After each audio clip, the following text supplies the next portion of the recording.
Estamos juntos para acompanhar os 37 aos 37 minutos do primeiro tempo. Pênalti para o Guarani aqui em Venâncio Aires. Expectativa do Edmundo Faix. E a torcida rubro-negra no aguardo. Autorizou. Rodrigo tomou distância. Vai partir para a bola o camisa 9 do Guarani. Bateu pro gol! Gol!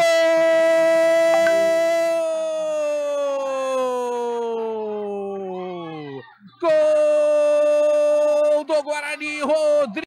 A barreira vai ficar ali a 3, 4 passos da grande área. Essa bola aí, conforme chegar pro goleiro, pode dar trabalho lá pro Luiz Felipe, né? Goleiro da equipe do Monson. Tempo de jogo, 46:20. Chiquinho de novo. A barreira tá próxima, né? Vamos ver se vai ser colocado o tiro mais forte. Vamos aí pra cobrança. O Rodrigo chutou. Gol! Gol!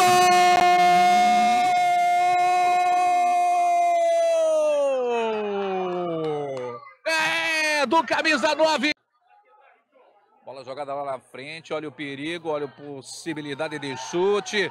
A dividida segue, toque para o gol. Gol do Monson. A dividida, o jogador ficou caído na área. Impressão que seria até mesmo um pênalti. A arbitragem deixou seguir. E aí o chute para o gol.